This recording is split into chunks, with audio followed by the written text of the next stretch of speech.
begins in 3, 2, 1.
전국의 시청자 여러분, 그리고 해외 동포 여러분, 안녕하셨습니까? 지금부터 선한 목자 텔레비전 방송을 시작하겠습니다. 먼저 하나님께 기도드리겠습니다. 우리를 사랑하시는 하나님 아버지, 오늘날 기독교의 설교 강단에서는 십자가에 피 흘려 돌아가심으로 죄에서 영혼을 구원하신 구주 예수 그리스도 대신 세상의 부귀 영화와 물질 축복과 만사의 형통을 가져다주는 다른 예수, 다른 복음이 성행하고 있는 이 마지막 시대에 저희 선한 목자 텔레비전 방송을 광야에서 진리를 외치는 자의 소리로 구원의 방주로 세워주심을 감사합니다. 아멘. 오늘도 시청자분들과의 만남을 통해서 유일하신 참 하나님과 그의 보내신 자 예수 그리스도를 바로 배우고 바로 알며 바로 믿음으로써 저희들의 믿음이 헛되지 않도록 인도하여 주시옵소서. 아멘. 믿사옵고 감사하오며 우리 주 예수님의 이름으로 기도하였습니다. 아멘. 아멘.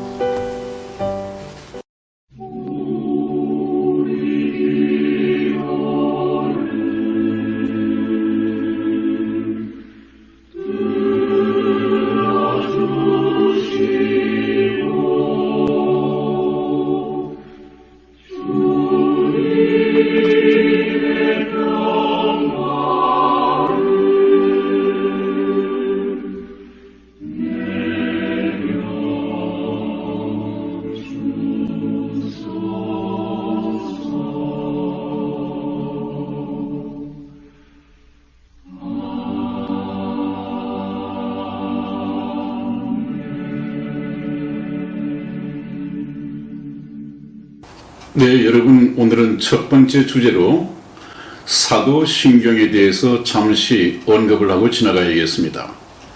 이 사도신경은 거의 기독교 교회에서 매주 예배를 드릴 때마다 그 의식 순서에 따라서 거의 빠지는 데가 없는데도 불구하고 사도신경을 두고 상당히 말이 많습니다. 너무 천주교 냄새가 많이 난다는 등 또 사도신경의 유래에 대해서 브레이크를 거는 사람들이 있고 상당히 좀 말이 많은 것 같고 또 여러 가지로 인정을 하지 못하는 그런 사람들이 많이 있습니다. 그러나 그 사도신경을 가만히 보면 저 내용들은 천주교에서 유래가 됐건 거의 우리가 이의를 제기할 필요가 없을 만큼 내용들이 참 잘 되어 있습니다. 지난번 시간에 말씀을 드렸습니다마는 예수님께서 제자들에게 물어보셨죠.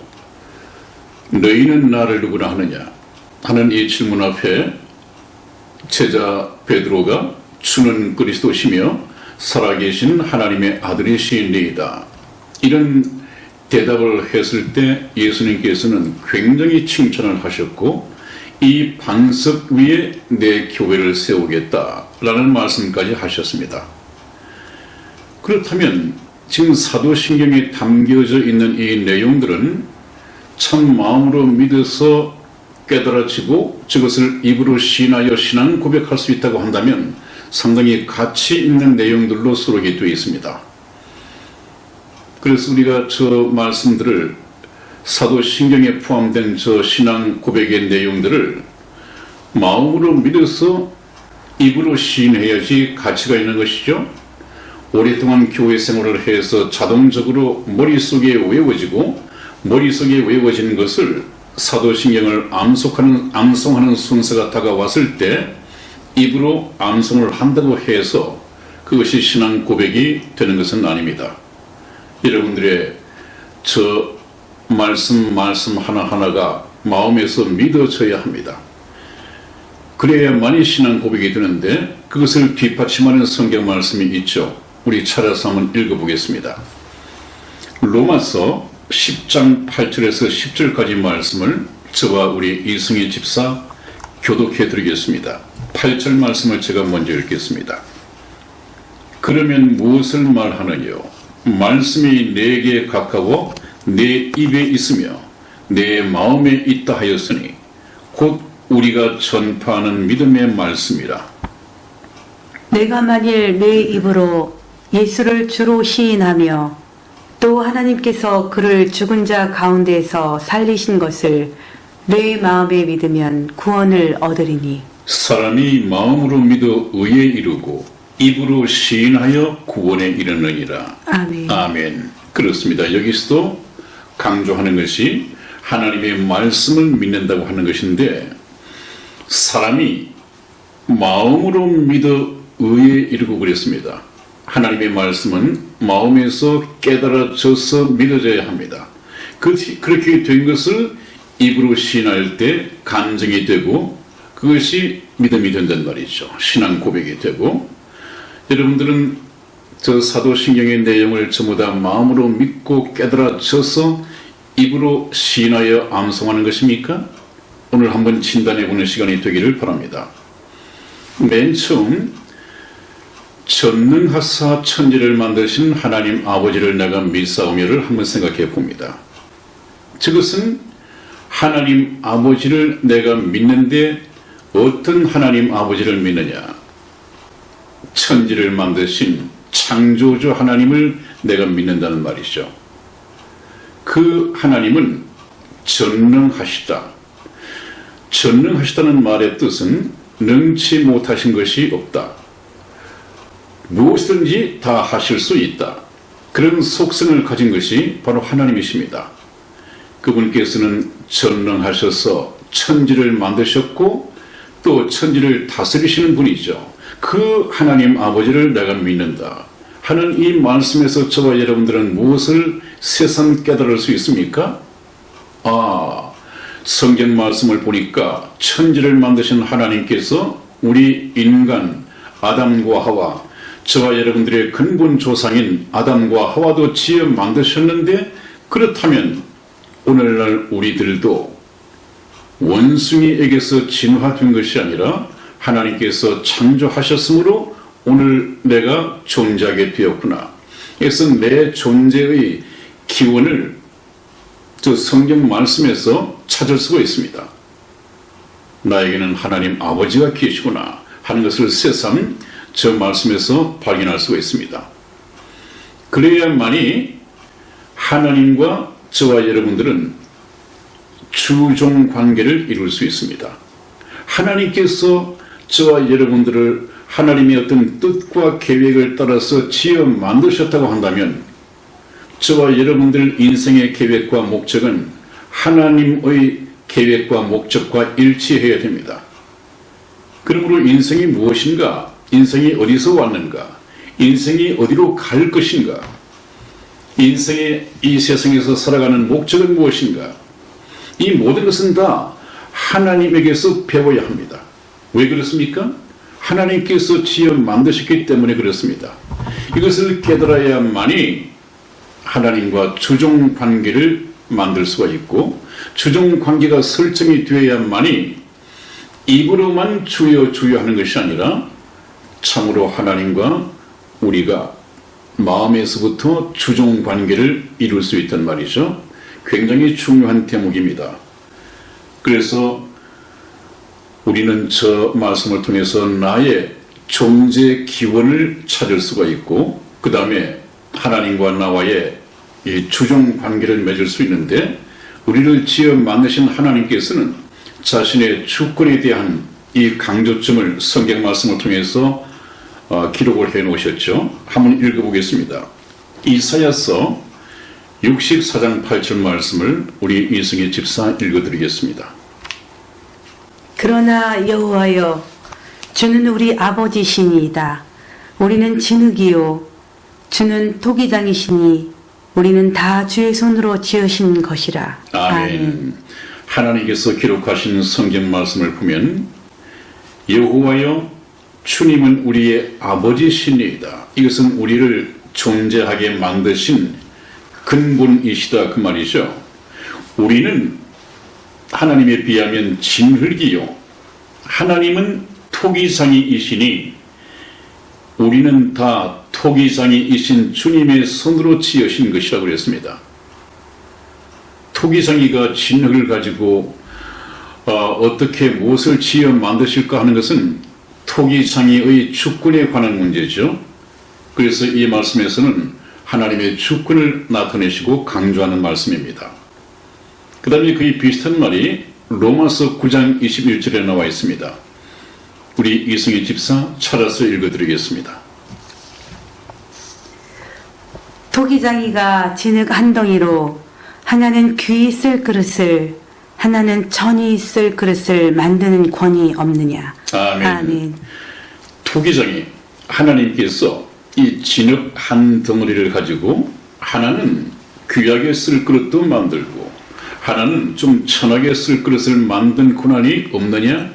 그것은 하나님의 주권을 강조하는 문제죠. 말씀이죠. 여러분은 귀히 쓸 그릇으로 지음을 받으셨습니까? 천이 쓸 그릇으로 만들어졌습니까? 또 귀하게 쓰일 그릇으로 만들었기 때문에 여러분들은 참 행복하십니까? 또 어떤 분은 천이 쓸 그릇으로 만들어졌다고 해서 참 원망 불평이 많으십니까? 반드시 그렇지만은 않습니다. 여러분들 가정에도 좀 귀하게 쓰는 그릇이 있고 매번 좀 천하게 이렇게 쓰는 그릇이 있겠죠. 그러나 귀하게 쓰는 그릇은 장 속에 보관을 했다가 그 다음에 귀한 손님이 찾아오는 날 좀 품격을 높이기 위해서 귀한 그릇을 쓴다면 한 달에 몇 번 정도 쓸까요? 그러나 그냥 천하게 아무렇게나 필요할 때마다 쓰게 되는 것은 계속해서 쓰임을 받습니다. 그래서 하나님 앞에서 귀하게 쓰임을 받는 것이 행복한 것이냐 천하게 쓰임을 받는 것이 행복한 것이냐 이것은 별 의미가 없는 것입니다.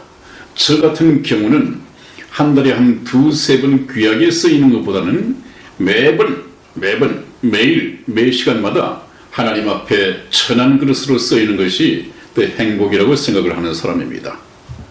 그것도 하나님의 주권에 속한 것이죠. 자, 그 다음에 또 우리가 알아봐야 할 것은 그 외아들 그랬습니다. 그 외아들은 독생자라는 뜻이죠. 이것은 하나님의 삼위일체를 언급하는 부분인데 그것은 또 조직신학적으로 설명하자면 이 얘기가 많고 아무튼 이 외아들 하는 속에 포함이 되어 있는 것은 하나님께서는 외로우시다. 이 하나님께서 외롭다고 하는 것은 제가 지금까지 에덴 동산에서부터 쭉 말씀을 이어오고 있는데 하나님은 외로우신 분이다 하는 것을 제가 말씀을 드렸기 때문에 생략을 하겠습니다.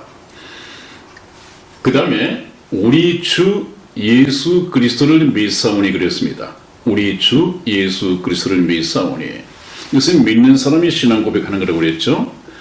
우리 주 하는 이 주라고 하는 말은 주인 또는 임금이라는 말씀이 포함이 되어 있습니다. 한글 사전을 찾아놓고 보면 그런 뜻이 있습니다. 그래서 주종 관계가 이루어져야 된다고 했는데 우리가 하나님을 믿는 사람이라고 한다면 반드시 예수님은 나의 주인님 또는 나의 임금이 되어야 됩니다.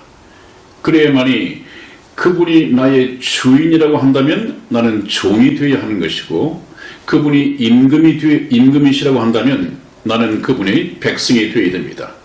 둘 다 절대 복종 내지는 순종의 관계죠.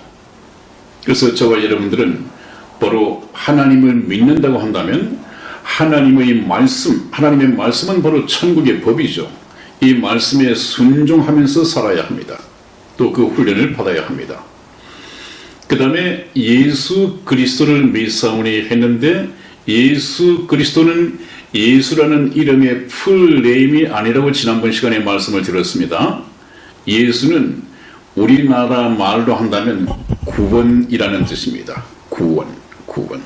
그래서 예수님이 이스라엘에 태어나시지 않고 우리나라에 태어나셨다고 한다면 아들을 낳으리니 그 이름을 구원이라 하라 그랬을 것입니다. 예수님은 구원이라는 말입니다. 근데 그리스도라는 말은 제가 지난번 시간에 그렇게 말씀을 드렸죠. 기름 부음을 받은 자이다. 그러므로 예수는 그리스도이시다 그 말입니다. 그 말은 예수님은 인간을 죄에서 구원하시기로 약속된 메시아이다, 약속된 구원자이다 그 말이죠. 그 구속주 예수님을 내가 믿사오며 그랬습니다. 예수님은 나를 죄에서 구원하게 하시기 위하여 하나님으로부터 보내심을 받은 그 구원자라는 것을 내가 믿는다. 굉장히 중요한 부분입니다. 그 다음에 이는 성령으로 잉태하사 그랬습니다. 성령으로 잉태하사. 성령으로 잉태했다고 하는 것은 성령의 역사로서 잉태했단 말이죠. 동정녀 마리아 태에 잉태되었다 그 말입니다. 그래서 동정녀 마리아에게 나시고 그랬습니다. 그 얘기는 동정녀라고 하는 말은 남자와의 관계를 육체 관계를 갖지 않은 수천이란 말 아니에요. 수천여. 이 수천여 몸에서 예수 그리스도가 잉태되시고 또 수천여 몸에서 태어나셨다 그 말입니다. 저기에도 참 깊은 진리가 숨어 있습니다, 여러분. 왜 하나님께서는 처녀 마리아에게 예수님을 잉태케 하셨을까요? 그것도 성령으로 말입니다. 저 말씀을 우리가 깨달아야만이 믿어진다고 했죠. 동정녀 마리아에게 나셔야 됩니다. 또 남편과의 육체 관계 없이 남자 관계가 없는 처녀의 몸에서 나셔야 됩니다. 왜 그러냐 하면 육체를 가진 남자와 여자는 전부 다 죄성을 가지고 있습니다. 그렇기 때문에 만일에 동정녀 마리아가 남편 요셉과 함께 동침하여 예수 그리스도를 가졌다고 한다면 예수 그리스도는 죄인으로 태어날 수밖에 없습니다. 만일에 예수님이 죄인으로 태어나셨다고 한다면 죄인이 죄인들을 대신해서 죽어서 죄값을 치를 수가 없단 말이죠. 죄인들의 죄값을 지불하기 위해서는 죄 없는 사람이 피 흘려 죽어야 합니다. 그것이 하나님의 법입니다. 그런데 이 세상 6천년 역사 동안에 살다간 모든 인류는 예외 없이 아담의 피를 이어받아서 태어났고 전부 다 예외 없이 죄인이었습니다. 그러므로 인간들 중에서는 죄인을 구원할 수 있는 구원자가 될 수 없단 말이에요. 그러면 어떻게 해야 됩니까? 죄 없는 자가 이 지구상에 있어야 되는데 지구상에서는 구할 수 없으니까 하나님께서는 하나님 나라에서 자기 아들 예수 그리스도에게 육체를 입히시고 인간들의 죄값을 지불할 이 피를 가지고 오도록 천국에서 이렇게 공수해 오셨습니다. 그렇기 때문에 이분께서는 반드시 남자와의 육체 관계가 아닌 성령의 역사로서 처녀 마리아에게 잉태되어지고 그렇게 태어나셔야 합니다. 그것이 바로 이는 성령으로 잉태하사 동정녀 마리아에게 나시고 하는 그 뜻을 포함하고 있는 것입니다. 저것은 바로 약속된 메시아가 누구인지를 모든 인류에게 알게 하는 하나의 결정적인 인상착의가 되겠죠. 인상착의. 너희들을 죄에서 구원하기 위하여 인류 역사 속에 나타나게 될 이 메시아는 바로 이 여자, 이 처녀의 몸에서 태어나게 될 것이다. 그것은 6천년 인류 역사 속에 단 한 번 전무후무한 그런 얘기입니다. 저거 하나만 가지고도 우리는 2000년 전에 십자가성에서 피 흘려 돌아가신 그 예수님이 바로 메시아이구나, 구원자이구나. 우리가 죄 사함을 얻고 천국 백성이 되기 위해서는 그 예수님을 믿어야 하는구나. 이것을 금방 알 수 있잖아요. 그러니까 저기에 그냥 머릿속에 외워서 암송을 한다고 해서 신앙 고백이 되지 않습니다. 저 하나하나의 말씀이 이 마음속에서 깨달아지고 깨달아진 것을 믿음으로 시인할 때 그것이 신앙 고백이 되는 것이죠. 그 다음에 이제 본디오 빌라도에게 고난을 받으사 하는 이 부분이 있는데 이 본디오 빌라도에게 사실상 고난을 받은 것은 아니죠. 본디오 빌라도에게 예수님께 고난을 주도록 부채질하고 또 압력을 넣은 사람은 유대 종교 지도자들이었습니다.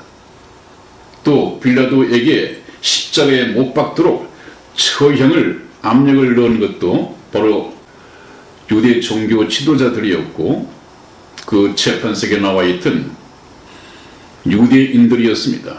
본디오 빌라도는 예수님이 죄가 없는 것을 알고 때로는 두려워하고 살려주려고 무진애를 썼습니다. 그런데 유대인들이 얼마나 시위를 벌이고 데모를 하는지 빌라도가 살려주었다가는 밀란이 일어날 것 같으니까 그들의 손에 붙여서 바로 예수님을 십자가에 처형하도록 불의한 재판을 하게 됩니다. 결과 오늘날 아마 그때부터 지금 2000년 동안 계속해서 사도신경을 외울 때마다 본디오 빌라도가 그 이름이 거명이 됩니다. 굉장히 한 번 불의한 재판, 비겁한 재판 때문에 영구히 씻지 못할 누명을 가지고 있죠. 오명을 가지고 있죠. 그 다음에 또 하나는 십자가에 못 박혀 죽으시고 그랬습니다. 십자가에 못 박혀 죽으시고 여기 사도신경 사도들의 구벽 성경 말씀에서는 십자가에 못 박혀 죽었다고 하는 이 말씀이 너무도 명백하게 기록이 되어 있고 또 예수님께서는 이 세상에 죽으시기 위해서 오셨고 그래서 십자가상에서 못 박혀 죽으신 것이 사실임에도 불구하고 꼭 딴지를 걸고 의문을 제기시키는 이런 사람들이 있어요. 그래서 인터넷에 들어가 보면 예수는 과연 그때 죽었는가? 라고 의문을 제기하면서 아니다. 일시 졸도했다가 깨어났다. 그래놓고 또 말을 이어가죠.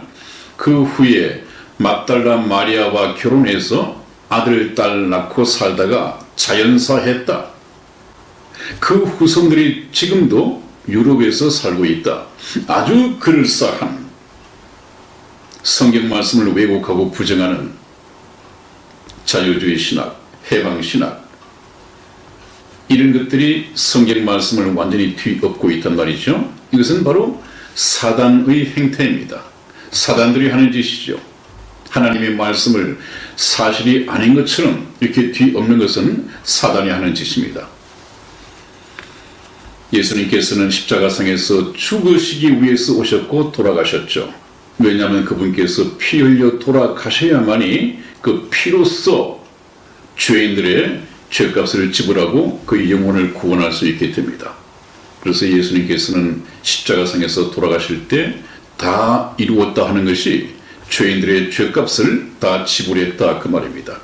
구원하는 일을 다 했다 그 말씀이었습니다. 예수님은 십자가상에서 못 박혀 돌아가셨습니다. 그 다음에 또 말씀이 뭡니까? 장사한 지 사흘 만에 죽은 자 가운데에서 다시 살아나시며 그랬습니다. 이건 참 성령을 갖지 못하신 분들은 믿음의 능력이 주어져 있지 않기 때문에 저런 말씀 참 믿기가 어렵죠? 저 말씀이 믿어지지 않는다고 한다면 내가 교회를 오랫동안 다녔지만 저 거짓말 같은 저 말씀이 믿어지지 않는다고 한다면 내 속에 성령이 없구나 그렇게 진단하면 틀림없습니다.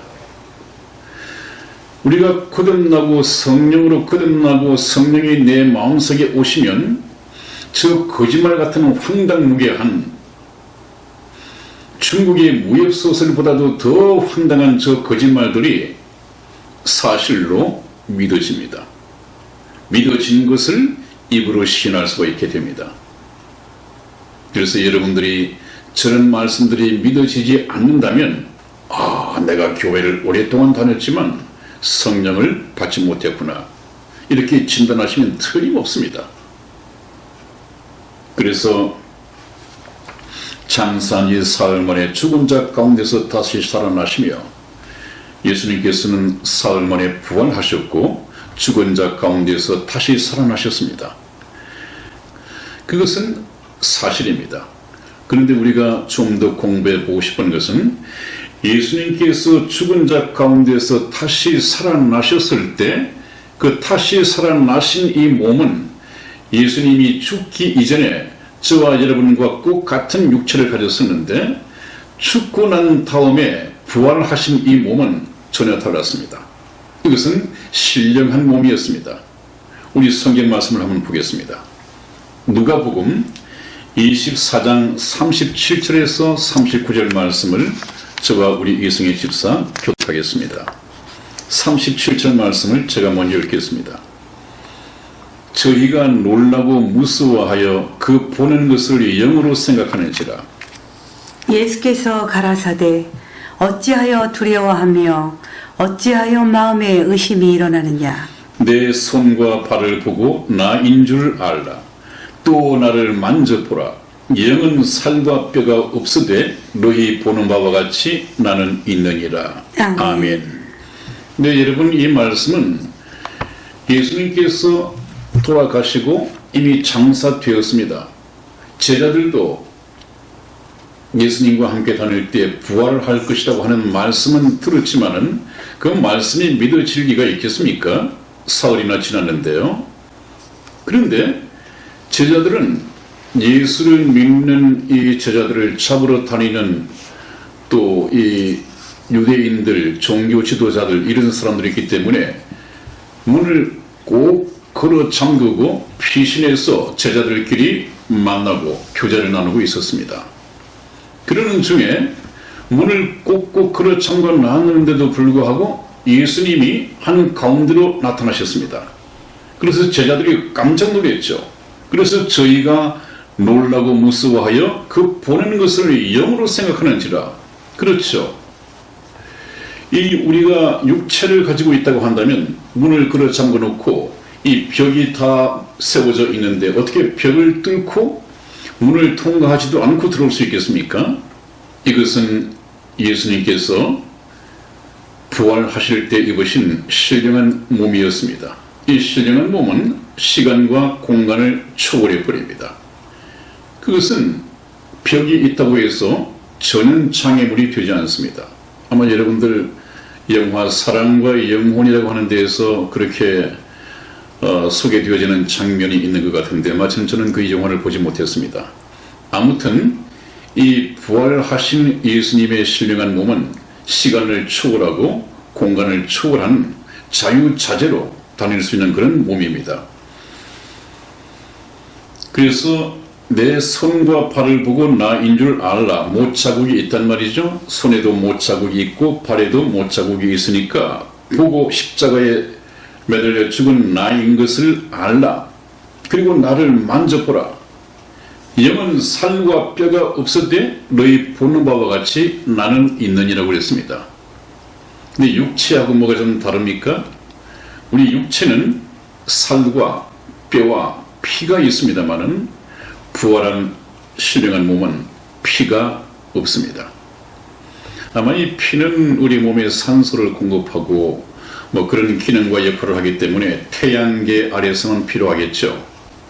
그러나 예수님이 입으신 이 신령한 몸은 더 이상 태양계에 의존해서 사는 것이 아니라 영원한 천국에서 살 것이기 때문에 피가 필요가 없는 그런 몸입니다. 그 몸.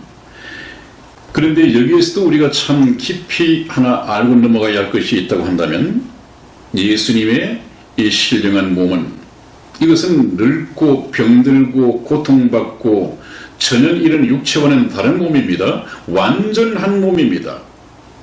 영원히 병들지도 않고 죽지도 않고 영원 복락을 천국에서 누릴 수 있도록 만들어진 설계 되어진 그런 몸입니다.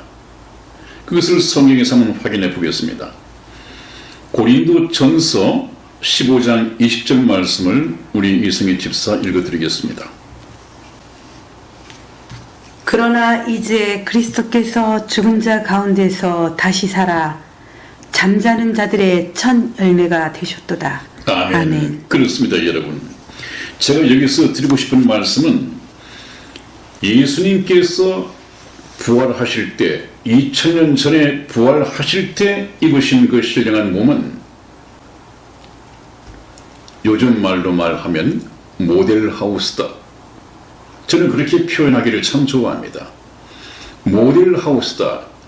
여러분들 아파트를 분양받기 위해서 모델하우스가 만들어지지 않습니까? 지금 아파트를 계약하는 모든 사람들은 아직 아파트가 만들어지지도 않았습니다. 터도 닦아지지 않았습니다. 그런데 모델하우스만 보고 이것이 착공하고 준공이 되는데 한 3, 4년이 걸리겠지만 틀림없이 지금 우리가 눈으로 보는 바 이 모델하우스와 똑같이 지어질 것이다. 이렇게 믿습니다. 그리고 그 모델하우스만 보고 계약을 하게 됩니다. 그렇게 되면 3, 4년 후에 준공이 되고 나면 꼭 같은 집을 나도 소유하게 되는 것이죠. 분양받게 되는 것이죠. 마찬가지로 2000년 전에 예수님께서 부활하시면서 입으셨던 그 신령한 몸을 저와 여러분들은 언제 입게 되느냐? 꼭 같은 몸을 믿는 사람들은 꼭 같은 몸을 언제 입게 되느냐? 우리 성경 말씀을 한번 봅니다. 고린도 전서 15장 51절에서 52절까지 말씀을 이승희 집사 읽어드리겠습니다. 보라, 내가 너희에게 비밀을 말하노니 우리가 다 잠잘 것이 아니요 마지막 나팔의 순식간에 호련히 다 변화하리니 나팔 소리가 나매 죽은 자들이 썩지 아니할 것으로 다시 살고 우리도 변화하리라. 아멘. 아멘. 그렇습니다, 여러분. 이것이 바로 육체의 구원인데 주님께서 공중에 재림하실 때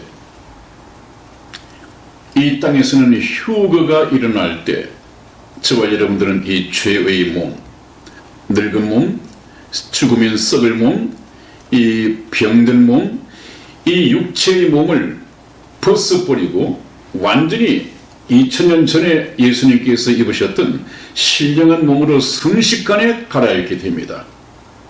그렇게 되면 저와 여러분들은 이제 그야말로 완전해집니다. 영혼도 살아있고 그 살아있는 영혼에 신령한 몸까지 입혀지면 하나님의 자녀로 천국에서 영원한 복락을 누리면서 살아가는 이 작품으로 완성되어지는 때가 곧 다가오고 있습니다.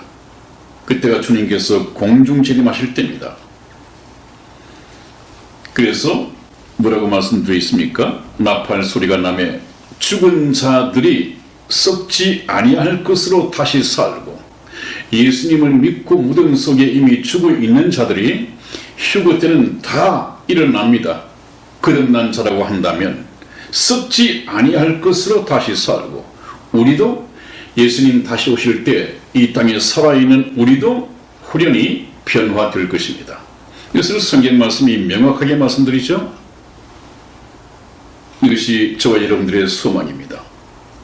그 다음에 또 중요한 것은 하늘에 오르사 전능하신 하나님 우편에 앉아 계시다가 그렇게 되어 있습니다. 하늘에 오르사는 것은 승천하셨단 말이죠. 승천.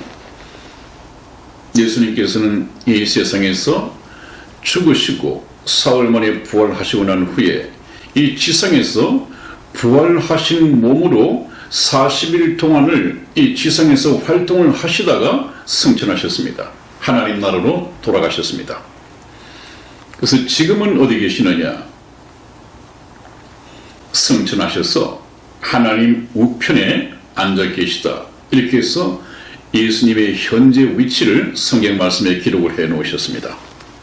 그것이 바로 재림하실 예수님의 현재 위치인데, 이 땅에는 이미 재림한 재림 예수, 또 이 땅에 재림 예수로 왔다가 죽어서 무덤 속에 들어가 버린 이 재림 예수, 이런 참 웃지 못할 일들이 많이 있는데, 참 웃지 못할 일이지만 웃지 못할 그 재림 예수에게 매여 있는 신도들이 엄청 많이 있습니다. 참 인간들이 영적으로 그렇게 무지한 것이죠. 그러므로 우리는 성경 말씀을 통해서 참 예수님을 바로 알고 바로 배우고 바로 깨닫고 바로 믿어야 하겠습니다. 그 다음에 저리로서 산자와 죽은 자를 심판하러 오시리라고 그랬습니다. 저리로서 지금 앉아 계신 능력의 우편에서 때가 되면 심판하시기 위해서 오신다, 그 말씀이죠. 여기서 산자는 구원받은 성도이고 죽은 자는 불신자입니다. 그런데 산자와 죽은 자의 심판의 때는 다 다르죠. 산자, 이 그리스도인들은 휴거 때 공중에 들림을 받게 되고 공중에서 그리스도의 심판대가 펼쳐집니다. 그것은 천국 갈 것이냐 지옥 갈 것이냐 심판은 이미 지났다고 그랬죠. 그때는 구원받고 난 이후에 하나님 나라를 위해서 얼마만큼 충성하면서 살았느냐 하는 것에 대한 상급에 대한 심판이 있다고 했습니다. 상급. 이미 거기는 지옥과는 상관없이 심판이 면제된 구원받은 성도들만 올라가 있기 때문에 거기서는 지옥 갈 심판은 없습니다. 지옥 갈 심판은 천년 왕국이 끝나고 난 후에 인류 최후의 심판이 있습니다. 그때는 지옥 갈 사람들만 죽어있던 자들도 깨어나고 살아있는 자들도 다 심판을 받게 됩니다. 그 사람들은 예수를 믿지 않은 죄의 목으로 지옥을 가게 되는데, 지옥에서도 예수를 믿지 않았다는 이유 하나만으로 도매금으로 전부 다 지옥에 가는 것이 아니라 하나님은 공의로우신 분이기 때문에 지은 죄에 따라서 형량을 결정시키는 이런 온도가 있게 됩니다. 그 나중에 또 최후의 심판 때 말씀을 드리도록 하겠습니다. 그 다음에 이제 성령을 믿사오며 그랬습니다. 성령을 믿사오며, 이 성령도 앞으로 제가 성경 공부를 해나가면서 자세하게 말씀드릴 때가 있을 것입니다. 그 다음에 거룩한 공예, 이 말씀이 있는데 이것은 캐톨릭 처치라고 되어 있습니다. 캐톨릭 처치. 그래서 제가 신학교를 다닐 때 그 침례 교회를 다니는 같은 동료가 있었는데, 그 친구는 이 사도신경을 굉장히 타부시합니다. 왜냐하면 로마 캐톨릭에서 나왔다는 것이죠. 그런데 이것은 로마 캐톨릭에서 나와서 캐톨릭 처치가 아니라, 이 캐톨릭 처치라고 하는 것은 공적인 교회, 이렇게 해석이 됐으면 참 좋았을 뻔했습니다. 공적인 교회 또는 전체 교회. 이게 캐톨릭 처치란 말은 원래 헬라어에서 만들어진 것입니다. 초대 교회 때도 계속해서 빌립보 교회, 무슨 골로새 교회가 막 만들어지지 않았습니까? 그 교회를 이름을 붙여서 불려야겠는데 그 교회를 어떻게 이름을 붙일 것이냐? 전부 다 전체 교회라는 의미의 캐톨릭 처치라고 하자. 이래서 헬라어로서 캐톨릭 처치를 만든 것, 이름을 붙인 것인데 이것이 로만 캐톨릭 이렇게 해석이 되어지는 것은 좀 문제가 있다 이렇게 보겠습니다. 그래서 이것은 로마 천주교 구교를 지칭하는 것이 아니다 하는 것을 여러분들이 잘 아시고, 거룩한 공회 이렇게 했을 때 세상과 구별된 죄인들을, 세상에 있는 죄인들을 불러서 하나님의 자녀로 거듭나게 하는 그런 세계적인 공적인 교회다. 이렇게 해석을 하면 거의 맞아 들어갈 것 같습니다. 그 다음에 성도가 서로 교통하는 것과 이 성도들의 교제, 이 참 중요하죠. 교회 안에서 반드시 이루어져야 할 일입니다. 그 다음에 죄를 사하여 주시는 것과, 죄를 사하여 주신다고 하는 것은 예수 그리스도께서 십자가상에서 피 흘려 돌아가시면서 죄인들을 구원하여 영원히 완전히 죄를 씻겨주시는 이 죄 사함과, 그 다음에 하나님의 자녀로 태어나고 난 이후에 하나님의 자녀로서 살아가는 동안에 짓는 이 죄, 이것도 사해 주시는 것을 믿는다 그 말이죠. 그 다음에 몸이 다시 사는 것과 한 것은 부활을 믿는다는 것이고요. 부활, 몸이 다시 사는 것. 이 썩을 몸으로 죽고 썩지 아니할 신령한 몸으로 다시 산다 그 말이죠. 그 다음에 이 영혼이 사는 것을 믿는다 하는 것으로서 이제 끝이 나는데, 여러분들, 우리 인생은 영혼 불멸의 이 영혼을 가지고 있습니다. 우리가 가진 이 영혼은 영혼 불멸하는 것입니다. 육체는 7, 80년 살다가 죽으면 땅에 묻어버리고, 땅에 묻어버리면 흙으로 돌아가 버리지만은 육체를 빠져나온 이 영혼은 영원히 죽지 않습니다. 그래서 구원받은 영혼이 천국에 들어가서 영원 복락을 누리면서 살 것이냐, 아니면 이 세상에서 사는 동안에 예수님을 믿지 않고 구원받지 못한 영혼은 영원히 지옥을 통과하여 최후의 심판을 받고 형량을 따라서 영원한 불못에서 영혼을 보내게 될 텐데, 정말 그것은 생각지도 말아야 합니다, 여러분들. 거기는 다시 회개할 수도 없고, 한번 들어가면 빠져나올 수 있는 제2의 기회가 없습니다. 구원의 기회가 없습니다. 그래서 우리가 인생을 지금 살고 있는 것이 얼마나 중요하냐 하면, 지금 우리가 사는 동안에 예수님을 믿고 영생을 얻지 못한다고 한다면 영원한 불못에서 세세토록 고통받으면서 살 수밖에 없습니다. 이 선택은 저와 여러분들의 몫입니다. 하나님께서는 그 선택의 자유를 주셨습니다. 선택의 자유를 주시고 하나님께서는 손을 놓고 계신 것이 아니라 계속해서 여러분들 마음문 밖에서 서서 두드리고 계십니다. 그래서 지금 선한 목자 텔레비전 통해서 여러분들에게 하나님의 말씀을 증거하고 있는데, 이 말씀을 듣고 문을 열고, 마음의 문을 열고 그 예수님을 모셔드려서 영접하여 자기 인생의 주인으로 모시고 자기의 왕으로 모시고 그분의 통치를 받으면서 살아간다면 저와 여러분들은 하나님의 백성, 하나님의 자녀가 될 것입니다. 여러분, 오늘 조금 시간이 빠릅니다.